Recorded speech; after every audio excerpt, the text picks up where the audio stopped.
Good afternoon. Good afternoon, Nigerians. My name is Barrister Mohamed Fawami. I'm a legal practitioner and I practice law in Nigeria to date. I am also someone who is very concerned about the political situation in our country as it affects the masses, most importantly, and then as it affects the economic growth of our country. I must congratulate all Nigerians on the recent Salah, which we have just had in commemoration of the Ramadan fast, for the fact that we did not really experience any bombing incident. Now going forward, today, Friday, the 8th of July, is a day which is the only official day for this week, since we've had 3 days of holidays. My message, most predominantly, is to the ministers appointed by Mr. President. I would like to reiterate the fact that it is common knowledge that our President, Muhammadu Buhari, GCFR, is a man of honor, a man of integrity, a man who has good ideas and good wishes for our dear country. But all the ministers he appointed were appointed on the basis of 1, experience, 2, achievement, and 3, understanding of the Nigerian landscape in terms of economic development, political, social, geographical appreciation of what Nigeria is and the problems confronting us, from security and so on. Only few ministers have started work and having realized that they've been in office for over a year. I can count these ministers on my fingertips. We have 36 ministers, but unfortunately, from my own evaluation and from the evaluation of so many people, we have just 6 ministers who have commenced work, and in 1 year, we can readily appreciate what they've done. The first is the Minister of Defense, who is a man who has put in place everything strategic and advantageous security-wise for Nigeria. We have driven Boko Haram out of the country, regardless of the minor pockets of bombings and disturbances and shootings we have. We have managed to conquer them and regain Nigeria in the totality of the country. The second person who has been working is the Attorney General of the Federation. I must commend him for keying into the anti-corruption drive of Mr. President. The third is the Minister of Finance, who has been responsible for arranging the bailout for some states who can't pay salaries, and also blocking the leakages, trying to find out where wastages were going and how to prevent it. The fourth is the Minister of Environment, who has been a strong advocate for climatic change and its shortfalls and shortcomings, which we all must prepare for. Fifth is the Minister of Foreign Affairs, who, being in his comfort zone, has repackaged himself and is doing everything in his power to make sure that Nigeria as a country looks good. And we pray that we will be able to attain that level where everyone will tell us that, oh yes, this is not just a gimmick. You should go back to Nigeria and see what Nigeria has become. For the other ministers, I'm sorry to say they have not really started work in earnest. For the triple minister That's the Minister of Power, Works and Housing. Mr. Babatunde Raji Fashola is here. In terms of works and housing, he has a laid down plan. He has started erecting some buildings. He has started constructing some roads. But in terms of power, for now, he's known as the Minister for Darkness. He has not lifted a finger. The only thing we have seen he has done, which you don't think is a positive step, rather it's a regressive step, is the increase of tariff, despite the fact that there's no light supplied. And there are many other options on the table for this minister to adopt, but he seems not to have any interest. At the symposium, which I watched, and he spoke, I think he spoke for less than 2 minutes. His comments were, and I quote, "The power to be distributed has reduced drastically because of the incessant bombings of the pipelines, and that because of the reduction in the gas that can be supplied, we cannot increase the amount of megawatts." And he sat down. I felt like an arrow had just pierced my heart. It was very, very, very, very disappointing, because he's someone I know very well, and he's someone I can readily point to his achievements while he was governor of Lagos State. Another person which I expected to have started working, in fact the first minister, the minister I consider the luckiest, is Chief Dr. Ogbonnaya Onu, the Minister of Science and Technology. This is a man who has been given a portfolio who, one, is his vantage point, two, is in the midst of a lot of geniuses. Because my brothers in Aba, they are skilled in duplicating anything. Those in Onitsha, the same thing. There are some in Lagos, same thing. There are many in Ijebu. There are so many in Ondo.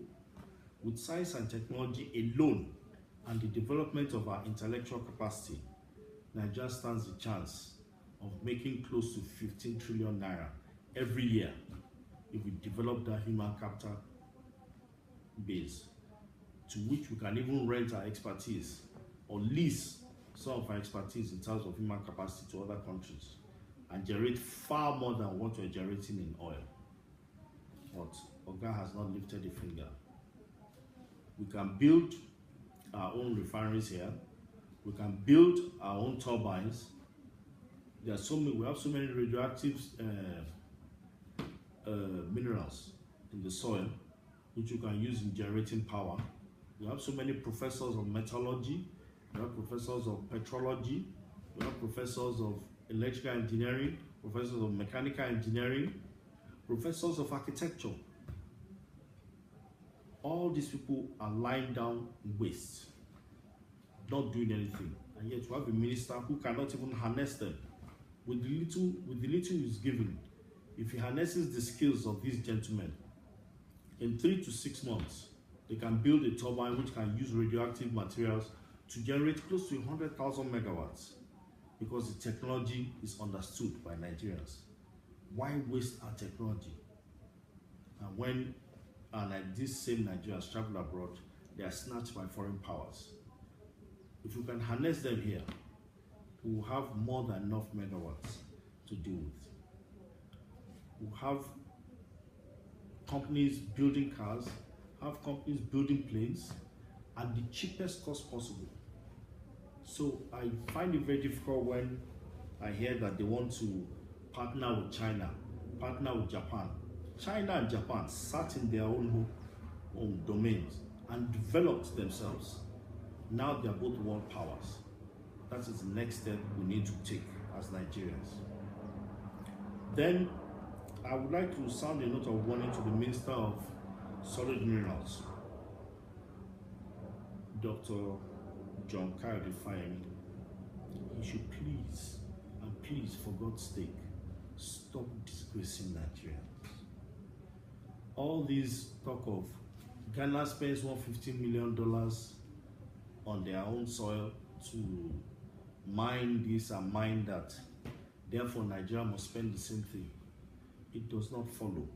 If you have a very good plan Nigeria might not even need to spend up to $2 million, and we can generate billions of dollars from what we have in the soil, in sale, and we can have reserves. So you should please, for God's sake, stop embarrassing us, going everywhere shouting, oh, we need money, we need to pump money into it. Let us see your plan as a minister. Then we know whether it is necessary to pump money to that extent or not. This is not the time for wanting to feed your godfather. This is the time for wanting to serve your country. So please, you must take it as a viable option. I will now go to the Minister for Education. Sir, maybe it's Malam Adamu. I have to advise you, sir. I appreciate your age and I appreciate your experience. But one thing we would like you yourself, sir, to appreciate is the portfolio you are holding. It has three qualities. One, it is a serious gold mine and an investment opportunity. Two, you have to make sure that you provide the enabling environment in every university, every secondary school, and every primary school, so that there will be a progressive generation of knowledge and proper development of the intellectual capacity of that knowledge, and harnessing the entrepreneurial skills of that knowledge, and gaining profitability from harnessing those skills. Then third of all, you should make education a priority to the federal government. The funding for education, with all the reserves they have, must be brought to the fore. At this stage in our body politic, we know we're almost 200 million people. Those who need to go to school should go to school free at the expense of the Nigerian government. Then you can sign contracts with them. When they finish, they can come and serve the government and bring in their own quota and bring in their own house of development. But if you don't put in normal policies that will challenge the mind, that challenge the intellectual capacity, I'm sorry, sir, you will have killed the educational sector.